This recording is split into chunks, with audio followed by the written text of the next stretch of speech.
Hi, welcome to the Expire Show, bring to you with the partnership of Science Centre Singapore, the Singapore Institute of Technology and Neo Aeronautics. Now, we are into the second episode of the September series, and in this series, we are moving from technopreneur to venture capitalist, and probably both combined into one. So in our studio today, we have our guest, which is Mr. Clarence, which is the founder, managing partner, whatever you want to call him, CEO. He's just the boss, right, of Origgin Ventures. Let's go and meet Clarence. Hi, Clarence. Hi, thanks for having me. Well, welcome to the show. And in our show, typically what we do is that we have sort of briefing by you or presentation by you for a while, then we exchange some points of discussion before we open the questions to the audience. So for the audience, if you have questions along the way, please type into the chat group, and then later on we'll answer your questions. So maybe you want to start off with what you do. Okay. Thanks for having me in the first place, Prof. Neo. I think wonderful evening. Basically, I made a bit of about my own history. I did my first startup way back in 1993. I went through many series of startup until 2017. I decided to form Origgin Venture, whereby we look at more on the deep tech venture creations together with the universities. The main purpose is to invest in IPs originated from the universities or the research institute to get the IP out and to commercialize it and solve some of the corporate pain points, and hopefully can bring the startup off the ground and to become something that is investable for the next round of venture capital. So this is what we have been doing for the past 5 years. So if you, in a short so-called description about myself, basically a serial entrepreneur, almost coming to 30 years by next year will be 30 years because I started in 1993. Yeah. Okay, good. Yeah. Do you have some slides for us to see? Sure. So I will be glad to share what we do in Origgin. I mean, very high level and a quick presentation, not to bore the audience. Okay, so this is me, okay, for today. Okay, early on, I think Prof. Neo more or less introduced me. Okay, so Origgin Venture, this is our slides. So basically, if you one sentence to describe about Origgin, we are a deep tech venture creator for the universities and for the research institute. So this is what we have been doing since 2017. So we started the venture co-creation framework together with A-Star back in 2017 because we realized there's a gap between commercializations of commercializing the technology, the IP from the universities to the commercial world. There's a big gap. So that's how the venture co-creation framework was started. So the main purpose, the main objective of venture co-creation, or in short, VCC, are to discover IPs, commercializable IP, and try to bring them from the universities to the commercial world. Of course, my main objective, which I would like to see as well, is to groom the next generation of technopreneur or entrepreneur. Right? Of course, last but not least, most of our receptacle for all these IP, deep tech IP, are mainly the corporate. So we want to bring investable opportunities or deep tech startup to our investors as well as to the corporate. Right? So this is the main three objectives that why I set up Origgin Venture to do. Of course, we have collaboration with prime partner, our partners that help to raise funds for our startup. We have MOU signed with IES to bring in the PMETs, the more senior executive to help our startup. And of course, we have some overseas partnership with Two-Star. Two-Star is basically the Tsinghua incubator. They are quite well established in China. And to help our startup that we have created to land in China, that will be our support for our early stage startup into the inroad into the Chinese market. Right? So this is all we know. I mean, quite common. Universities and the commercial world on the right side. Universities on the left side, mainly they are geared towards research. They have resources being pumped into doing R&Ds deep tech domain, okay, very deep into a particular segment of the technology. But when it comes to commercialization to the corporate world or to the commercial world, it always has this valley of death. That means the resources are not geared to commercialize the deep tech IP to the commercial world. So this is where Origgin would like to, bridge the gap, and this is where we are in, or we have been doing since the past 5 years, since 2017. So basically, we are bridging the gap between the IPs and the commercial world. First, we will provide the pre-seed investment. That means we will provide the funding to get the company, to get a startup off the ground. And most important of all, we will put in the interim C-suite team from Origgin side to help commercialize and bring the startup off the ground. We will complement the researcher, complement the professors and the research scientists to basically form a credible team to get the startup to a certain point whereby the VC will come in to invest in them. Right? So this is where we are focusing, very early stage, pre-seed, all the way up to seed. Then we will hand over to the follow-on investors such as the VC, the incubator, the accelerator, and the PE fund sometime.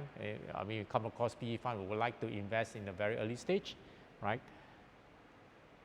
So our investment thesis are basically three, right? Because we are talking about very, very early stage in the investment into the tech itself.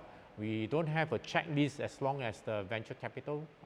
Venture capital normally look at more things before they choose to invest. For us, very early stage deep tech venture creator, we are talking about three things in particular. First is to look at whether the IP itself generated from the universities they have the big market enough to sustain the startup. That means the commercial viability of the IP itself. So as long as we can find them anchor corporate customers and the market is big enough, this will check one of our checkbox. The second will be how strong is the IP. We are talking about deep tech venture creations. We need the IP to be quite strong, defensible, and normally we will assess on the third criteria whether the research team is a credible team.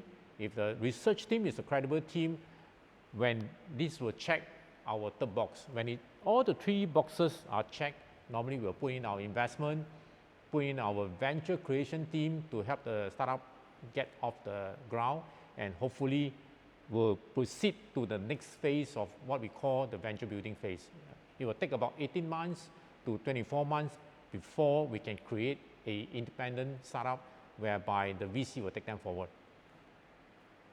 These are some of the technology currently Origgin are working with the research institute as well as the universities locally as well as in overseas universities, overseas market, right? And not only working with the RIs and the universities itself, we also work with a government platform like IPI, PUB, Beta, NHIC. They have funded a lot of technology originated from the universities, and this is where we are also helping them to see whether we can commercialize the tech by churning out the deep tech startup from the technology itself. Over the past almost 5 years or so, we have created about more than 32 deep tech startups in these 5 particular sectors. You can see that we are quite sector agnostic. We have agri-food tech, sustainability, advanced engineering, ICT, and healthcare. So our focus will be in the pre-seed stage. That means we put in the first dollar of investment into the startup itself together with the researcher and the professors. Then our main task is to bring them to the next level, to seed, series seeds onwards, right? As you can see from here, we have at least about 9 companies graduated from our venture co-creations framework, and they are now on track to raise further on funding from the market, right? You can see that in seed, Series A, and Sentient itself, Artisan itself, they have gone past Series A and they are into the Series B at this point in time. Right, we also work very closely with Singapore, Enterprise Singapore. We are one of the co-investment partner with seed capital. That means every dollar we put in, the seed capital will support by putting the equivalent amount into the investment into the startup itself.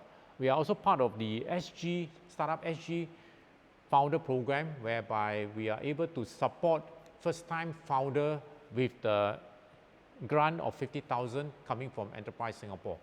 Right. So these are some of our corporate customers that we typically work with. Both are locals as well as overseas. They are local SMEs. They are also MNC companies that are working with our startup. You can see that most of our startup technology, the receptacle are mainly the corporate, because we are dealing with deep tech venture creations, churning out deep tech startup.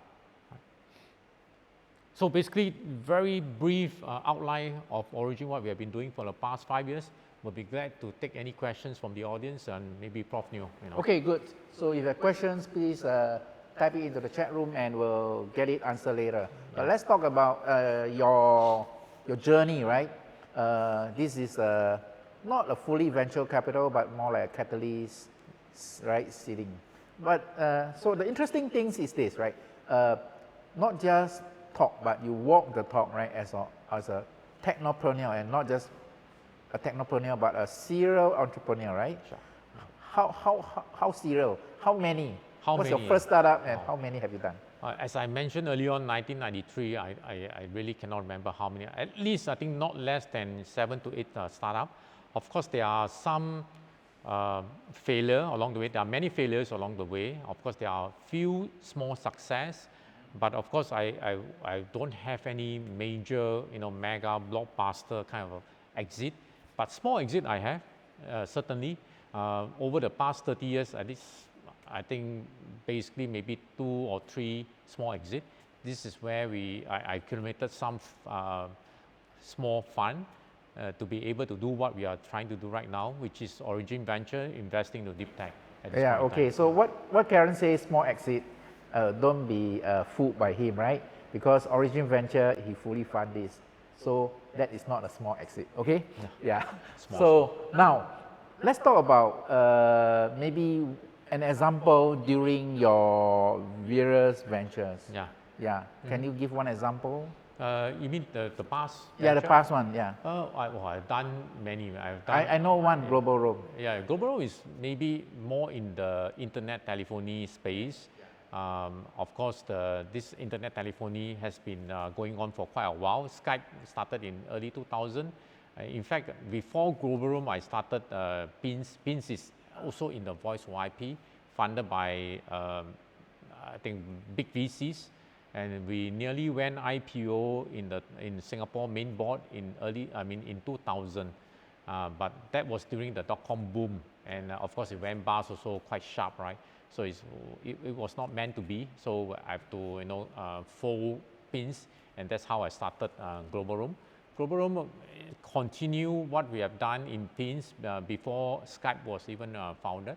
But along the way, of course, I have some small exit where I more or less pass on the Global Roam to the VCs, and I started to move into more a backseat to look at more in investment. That's how I got involved in Origgin Venture. So I would say that is maybe more on the voice over IP startup.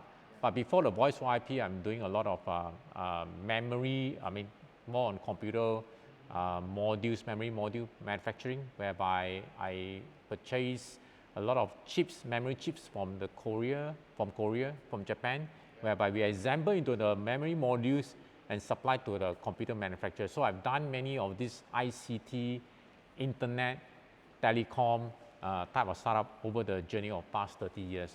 So this is only 1 or 2 examples that I'm talking about. Yeah. Okay. So you have like all entrepreneurs, right? You have your failures, you have your success.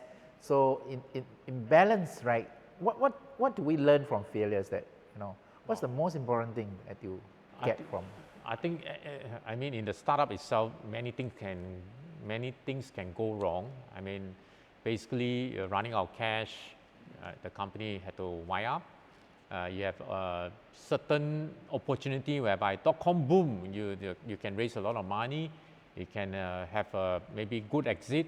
Sometimes it's based on time and space, right? Sometimes opportunity comes, you're lucky enough, you're in the right trend, riding the right wave, you could have very good exit or even secure good funding from a strategic investor. But when the times are back during the .com bust, right, you can just go south almost immediately, right? I still can remember during back then, I was running a company, a startup with 230 people, spreading over 4 countries, Hong Kong, Malaysia, Singapore, and US, right? It was expanding because back then the VC was saying that, oh, expand is the way to go to capture the market. Without, growth, growth right? without concern, right? Correct. Yeah. So, but once the whole thing turns out, I mean, it's like moving from one spectrum, the one end of the spectrum to the other end, saying that, oh, you need to cut costs, you need to fire all guys, you need to sustain and all these things. So to move a startup from aggressive expansion mode into the other end of the spectrum whereby you need to cut everything down, it's like it's not a small feat. You really need to execute it and you need time to execute. So if the cash runs out, that's the end of the startup. So this is cash flow, as I said, is one issue that a lot of startups will face. And of course, there are many other factors that can cause the company, the startup, to be successful or to fail, right? For example, like your partners, right? If you get a good partners, work together, the company will thrive. If you get a not so good partner, it might cause the company to go south, and you have to, at the end of the day, you have to disband the entire group and shut down the company. So human is also another factor. Of course, there are other factors like whether you have a strategic investor or not. There are some good investors will come in to help you to grow to the next level. There are also maybe not so good investors and come into a company and add that kind of unnecessary pressure on the startup itself, and at the end of the day, you might not make it as well. So, I mean, many factors. Whole night I can be talking about what are the factors that can create a successful startup or make the startup not so successful. There are many, many factors. Yeah, and especially if you take money from people, from funds or what you call VCs, right? A lot of people didn't realize that a VC has a limited life, right? Or sorry, the funds have limited life. So if the life is like only 5 years that they must invest, or then after that another 2 years for them to get out. If you invest in the first year, you got 5 years. If you invest in the 3rd year of the fund, then you only have 2 years. So they will rush you, right? So that's where people have to think about, not just taking money from VC, but which kind of VC, whether it's very patient or also at what time is their fund. Okay, there's a lot of questions, so maybe we go to the question. You previously mentioned about Origgin investment thesis, right? The 3 criteria. So one factor is the potential market size. How do you evaluate? I think we have a team of now close to 30 people in Origgin. I mean, we have a few investment guy within the company itself, and also some venture creators that look at the market research. Of course, the basic thing is to check out the market. Of course, the starting point is the technology, right? From the technology itself, we have to identify where are the market, where are the target customers, receptacle, or even corporate partners. So based on this, we have to assess how big is the market. Normally, if the market size that we assess, the total addressable market, I mean in the startup term we call it, TAM itself, right? Let's say it's less than $1 billion or maybe even smaller, we would not like to consider, because if the total addressable market is maybe a few hundred or maybe 200 million, 300 million, I think will not be too investable for us. Why? Because if the startup is to capture the market itself is not big enough, not even a few billion, I would say it's very tough to sustain the startup. So the market size must be huge enough. That's the reason why I say commercialization angle, beside working with a corporate, the total addressable market must be substantial. Yeah. Yeah. So which means the market size must start with a B lah. Yeah, it definitely have to be a B. Otherwise, most of the deep tech startup we are in Some of them are not tested. Some of them are first of its kind in the world, never done before. So coupled with the fact that the market is not huge, can you imagine the entire risk of this investment will be multiplied, right, manifolds. So we need to be sure that there are enough market size moving forward, at least to sustain the companies. Okay. So the next question is about your VCC, your venture creation, what do you call? Venture co-creations. Venture co-creation. Yeah. Okay, your VCC. So the question is about what's the concrete step? What actually you do during this process? It's a good question. We actually started this entire process back in 2017 together with A-Star. Right? We recognize there's a big gap of trying to commercialize the deep tech IP from A-Star to the commercial world, because most of the time the researcher and the scientists would not want to jump out from the lab and start a startup, right? Because it's, doing startup is very high risk endeavor, right? So we came out with a concept called venture co-creation because we started this together with A-Star. That's why it's being called co-creation, venture co-creations.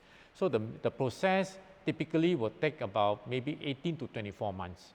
The first step of course, the identifications of the IPs or technology from the RIs itself is ongoing. So once we are able to identify certain IP we think is good, is defensible, and there's a huge market potential for that, and the research team is credible, then we will create the startup. We will put in our pre-seed money. That is step number one. Step number one, I would say identifying the tech ongoing. Step number two is the venture creation once the tech is being identified. Venture creation, we are talking about 3 months to create a company, work out a business plan, put in our pre-seed money, put in our interim team, work closely with the Prof itself to identify who are the right corporate partners that we can partner with to do the proof of concept. So when the venture creations ends in 3 months, we will move on to the venture building. Venture building, to get the startup from pre-seed where we put our money all the way to Series A or Pre-A, it would easily take us another 18 to 24 months. So this venture building, literally our guys will go in, roll up the sleeve, and really help the tech guy from the lab itself to make sure the companies, the startup sustain throughout the 18 months. A few things we need to do in the venture building is to secure follow-on funding, because we need to raise seed followed by pre-A. Why? Because we need that money to do at least a pilot, scale up, or even the proof of concept with some of our strategic corporate partners. And of course, along the way, we have to build the full-time team to take over the interim team from Origgin. Right? Interim team for Origgin can be also literally, I would say, be the full-time team in the startup itself. If, let's say, my venture creator, the interim team, so choose to say that, okay, this startup I'm interested to work in, they can jump into the startup and be the full-time team, be the full-time founder. If not, then normally we will try to identify the right team with the right chemistry with the tech founder to take the company to the next step. So this entire process of venture co-creation is pretty much very hands-on. Every investment we put in as in pre-seed, we are literally doing the startup together with the tech founders. So this is, I would say, 18 to 24 months venture creation, venture building phase. Yeah, so in essence, you have this framework that you have the technology founders, maybe the researchers who have probably not trained in business, no network connections, and you're bringing the business together, right? So the technology and the business people together. Okay, good. Now, I believe that whatever you choose, the tech guys, they do the research, they are expert in it, right? Right.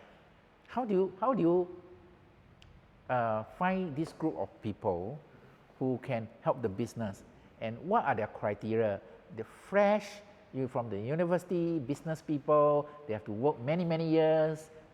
Why would they do that, right? Because they're now joining a risky team, right? Yeah. Definitely. I think that is a good question. I mean, fortunately, we are not only just limit ourselves to a particular type of what we call it the full-time entrepreneur team, right? Not only just the fresh grads, we also open up to maybe even a middle level executive or more senior executive or semi-retired executive that work in the MNC for many years. As long as they have the kind of entrepreneurial mindset, thinking, and they wanted to do a startup, that means basically coming in, they want to roll up the sleeve, they want to do the startup. We will be in Origgin itself, the startup itself, we will be a good platform for you to get into, because why? We have invested our first dollar. At least there's some money in the companies. We have a team of venture creators within Origgin supporting the startup itself. So we are not doing this from scratch by yourself, your own money, and super high risk. Because if you talk about in the 90s when I did my first startup, I don't have a lot of government grants I can tap on. I don't have university support. I don't have deep tech, venture creator like Origgin to back me up. I'm on my own. I need to put in my own money. I need to slot maybe like 18 hours a day or even longer.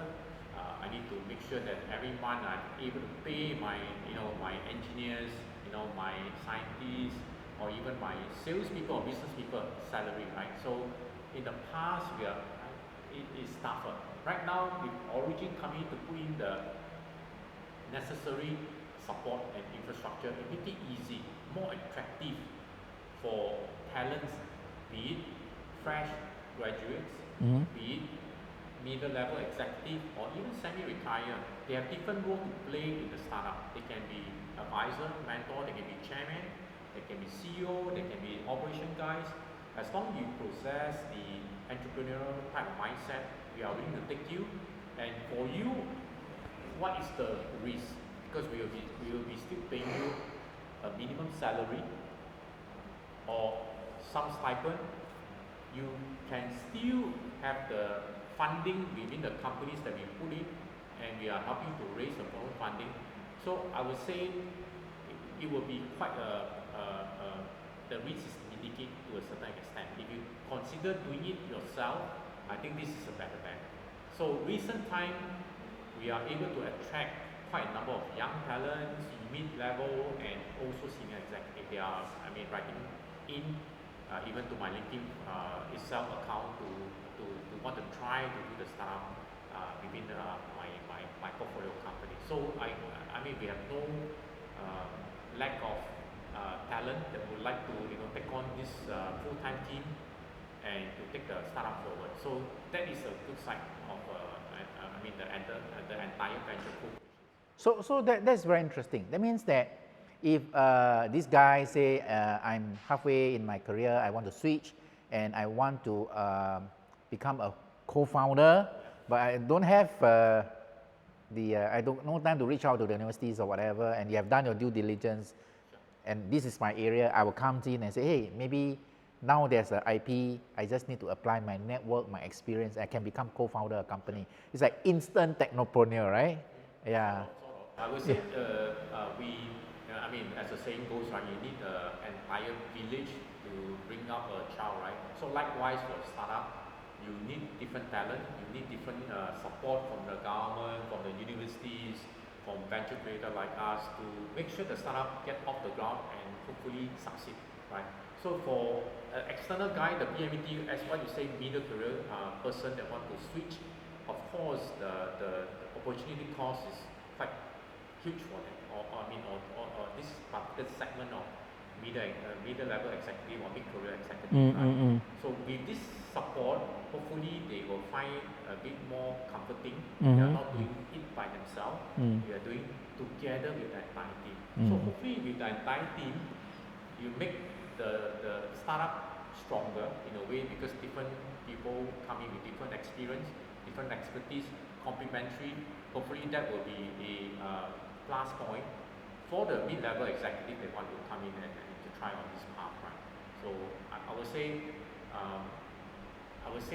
to a lot of mid-level or I would say mid-career executive that I spoke to, to them is they are quite comfortable in a way, or comfort to hear that, okay, at least I have a safety net to a certain extent, right? They are not really, even the startup fail, right? I mean, maybe they will lose some time, but they are not losing their pants in a way. They are not throwing their whole money into this entire startup. They still can go back to corporate, or they can continue their startup journey somewhere else with their own money, because we are not touching their money at all, right? So that is how we do it, I mean, over the past 5 years. So let's say a student that is fresh from university, how can, let's say, a graduate, right, a fresh graduate, and want to go into technopreneurship, how do you train them, or what you do? Basically, if you look at our website or LinkedIn page, there are always advertisements on trying to bring in entrepreneurial founder, right, to my startup. I think we receive a lot of applications. My guys are interviewing almost every day to select the right fresh graduates to come on board, because remember, in one of my objectives for Origgin is to groom the next generation of technopreneur, and I always like to see young budding entrepreneur from the university, fresh, coming to take on to my startup and bring them forward. So I would say, just apply for it. We will talk to you. If let's say you fit our bill, certainly we'll get you on board, to support us on this so-called startup journey together with our staff. So I would say, just apply. Okay. Yeah. So how, since you have so many sort of startup in the portfolio, right? So I believe that they will also need extra help, and some people are always looking for internships. So generally, what kind of people, or let's say undergrads, that you are looking for this type of companies for potential internship? Internship, normally we would love to look for interns that, I mean, not only just intern, even fresh grads that want to come and on board, join us. They must possess entrepreneurial type of mindset. That means they must willing to do a startup. If they are telling me that they want to join maybe some banks, or they want to join some maybe big corporates as their career path, I would say that would not be the right type of interns, right type of so-called fresh grads that we would like to bring on board. Because we want to bring you on board is to be, one day, hopefully, you can be an entrepreneur, or you can be part of the founding teams of the startup that we have created over our course of venture co-creations. Otherwise, I mean, no point for me to bring you on board and wasting your time, my time, because eventually, if you want to go to a big firm, you want to be a professional, and this is not the type of intern that we want to look out for. Mainly, just one simple criteria: want to do a startup, very entrepreneurial, risk taker. This is the type of profile of young graduates as well as intern we are looking out for. Okay, good. That's a criteria. So let's say we move from the startup that go through your process, and then there are a couple of them that actually so-called exit, right? Exited to Series A, whatever, and B. What's really the point of, they say you exit already? Sad to say that we have done this over, I think, about 5 years, since 2017. Up to now, we have not had any exit yet, because when I started this in 2017, I know that doing deep tech startup from zero, means zero from the lab itself to the point whereby I can exit, it will easily take 5 to 7 years. If it happens, and the startup's still alive, right? So I can say that one of my companies in the AI space right now, they are in Series B. They are planning for IPO, maybe in Tokyo Stock Exchange in 2024. So from now to 2024, we are talking about 2 more years. So I invested in them in 2017. Until now, it's about 5 years. 2 more years, if they happen to go IPO, then I will have my exit. So in between, I would say 7 years is difficult to have any exit. for any deep tech startup that start from zero, right? So I'm prepared to hold that long. The main thing is to make sure that they will get to a point whereby either they can go IPO, this is one, whether they are being M&A, being sold, being acquired, or eventually some maybe big VC guys that can come in and say, I want to take this forward 100% and I don't mind buying your share. Only that happens, then we will have an exit button. Till then, we are still trying to be very patient because I've done stuff for many years. I know how long it takes for a startup to get to a certain point whereby the venture capital can exit or the investor can exit. Okay, so there's a very specific question here. This is when you are in the seed, you are building your products, right? And then when you are so-called Series A, that you are building your market, right? So, it's transiting from, let's say, product development to market development. So the skill sets are actually quite different. Certainly. So how do you get your startups to transit that skill sets?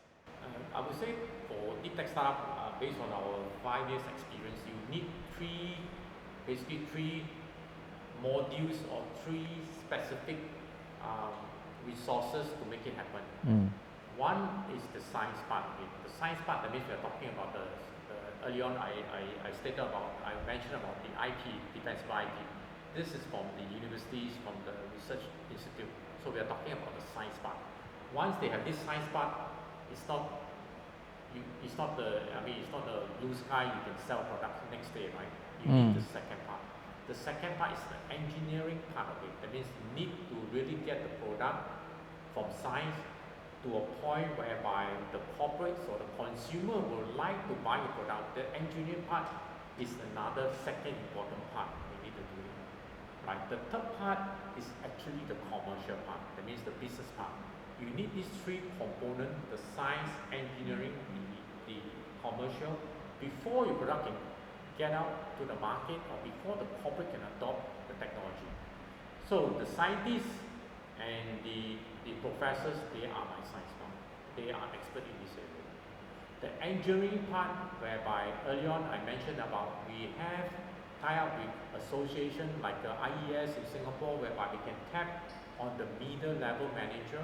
They have done many years of experience in the company, corporate, to scale, to do productions. Sometimes I tap on this expert from this middle level to come in to support my startup, the engineering part of it.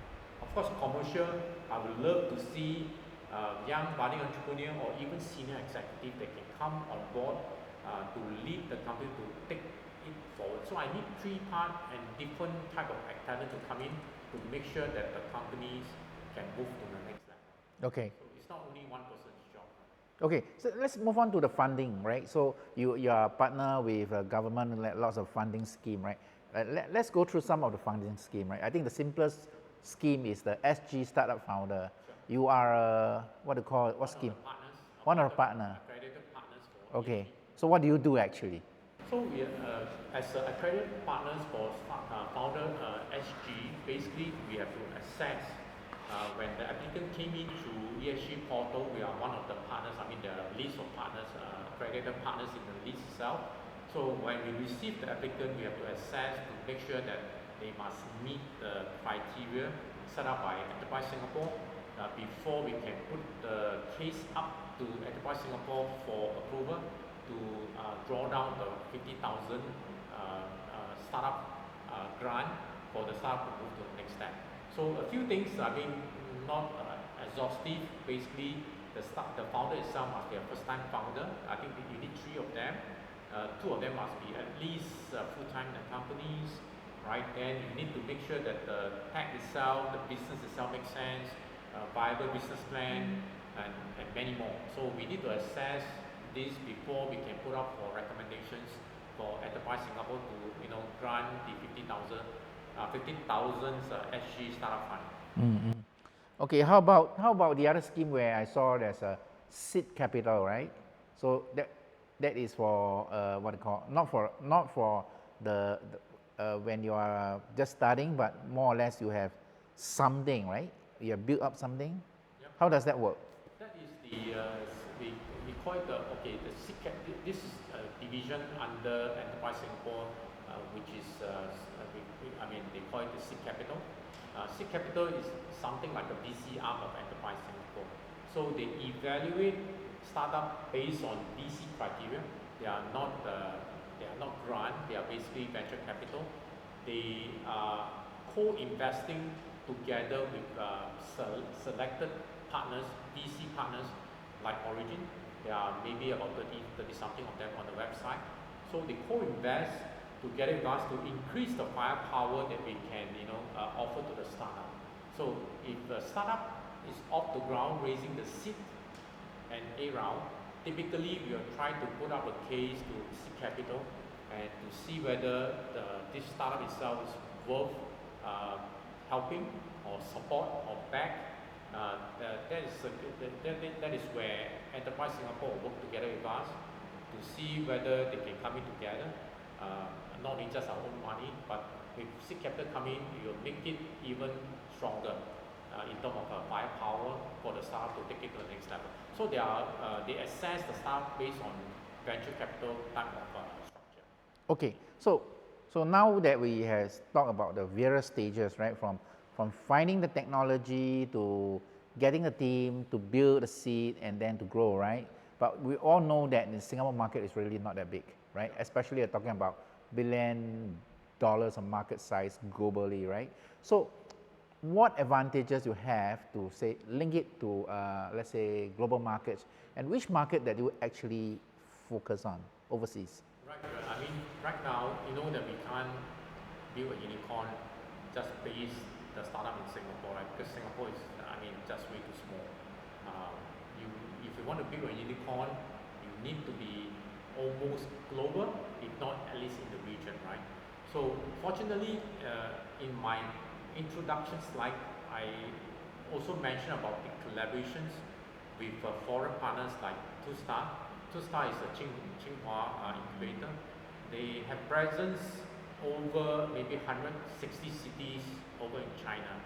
So they are our strategic partners that help to land some of our startups that are now in China right now, to tie up with the right partners, to tie up with the right investors, to help them to scale in the China market. So China, we have the links together with Two-Star. And in Japan, we are working closely with ICMG. ICMG is our strategic partners in Japan. They are the consultancy firm based in Tokyo. They have a lot of access to major MNC, Japanese MNC. So they also now helping some of our companies that want to go into the Japanese market by lending them, hopefully can tie up with the strategic corporate partners in Japan that help to scale the Japanese market. So we have Japan, we have China at this point in time. Of course, maybe one or two more countries like in Thailand and in Indonesia, we have some strategic partners.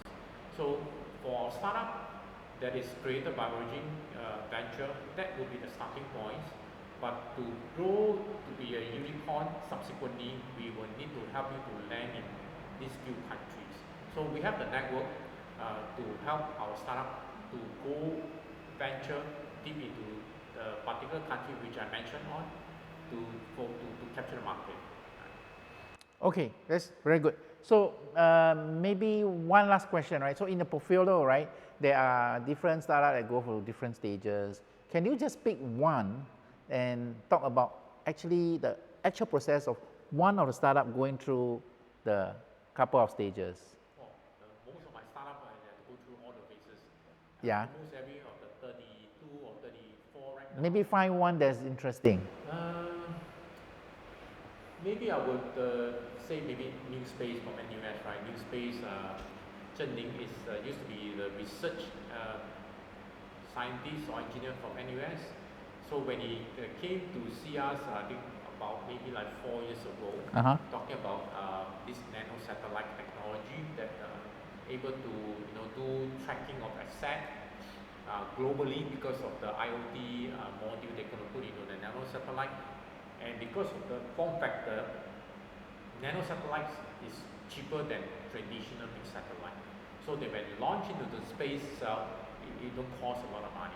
So when he came to me back then, he was still working in NUS, right? So then we say that, okay, nano satellite is interesting, but Singapore itself is quite tough.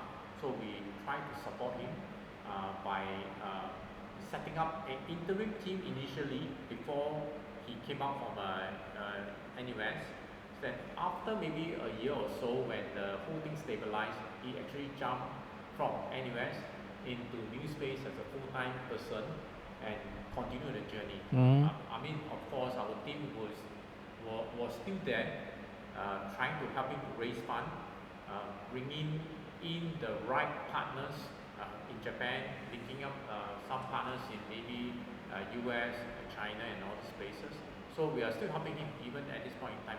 So he has grown being a researcher in the universities, coming to us with the idea. We supported it, get the startup off the ground, and we helped him to formulate some kind of strategy together with him, raise the foreign funding. Eventually, he came up from NUS, and now the companies, I would say, they closed the seed stage with some Japanese VCs, and now they are gunning to launch maybe the second and third satellite. So they are very, so from the company, launch a satellite. Yes, yes. I see. So this is a long journey over a period of 4 years. Yeah, but satellite is not that easy to do, right? In Singapore, it's tough, satellite. Yeah. But actually, even is a difficult technology, but they actually launch a satellite. Yes, they did. In fact, they are launching one more in October for one or two of their customers.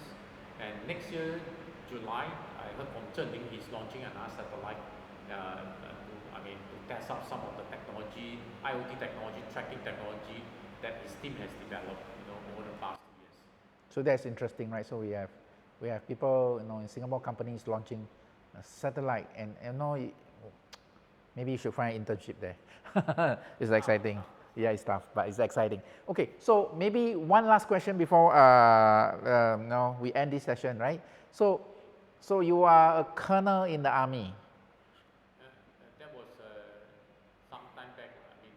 Some time back, but you are not a regular first, right? It's NS all the way, right?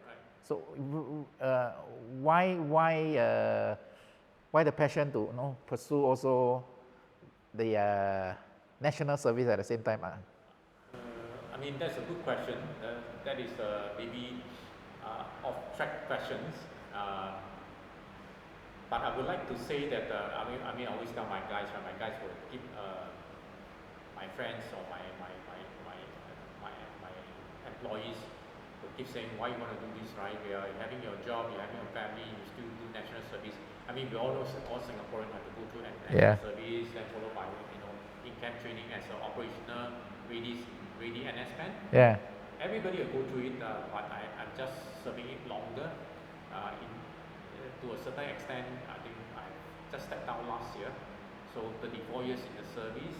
I would say that I always give them a simple answer. If not me, then who, right? Okay. Everybody have to do their part to make sure that Singapore is safe, make sure that we can continue the way, our way of life, our sovereignty, our protectors. I think somebody will do the job.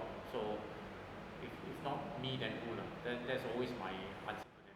That's great. We appreciate that. But maybe just one last question, right? So what's the highlight of your 34 years of national service? Highlight. I think the one I can't even say too much because it's quite sensitive. Yeah, I but prefer not to mention because the appointment-wise in army there are many type of appointments. They are sensitive appointments. yeah, I understand. Yeah, but I think the highlight that is really public one is that you are the parade commander of the National Day Parade. Which year? 2012. Long time. But still can find you on the internet. So okay, any last word for our audience before you go as a technopreneur and as a VC so-called? I would say deep tech startup is not an easy journey, or doing a startup is not an easy journey to embark on. Super high risk. You need to have that kind of mentality that you can adapt. You need to persevere. You you need to overcome a lot of issues along the way, because doing startup is like running a marathon, right? So it's like a long journey. If you're looking at 200-meter sprint, I'm sorry to tell you that it's not going to happen. It's like running a 42 km marathon. You need to really adapt many times along the way. You need to persevere along the way. If you give up halfway or throw in the towel halfway, you are gone, right? So then along the way, you need to overcome a lot of challenges. Startup is not smooth sailing. So you don't have this, we call it the APO, adapt, persevere, and overcome kind of mentalities, and you don't want to run a full marathon.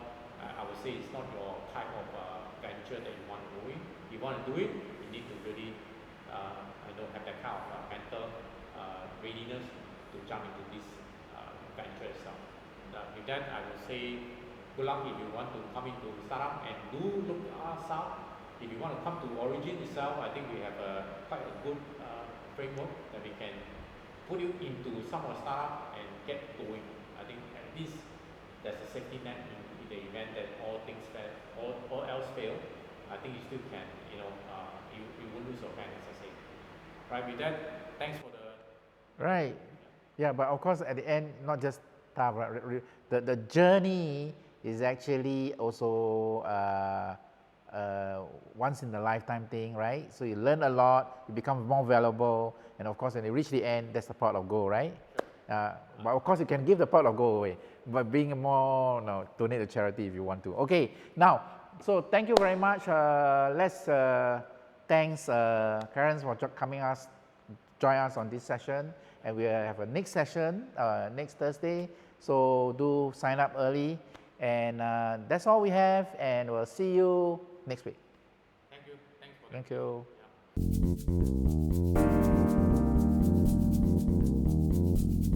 Yeah.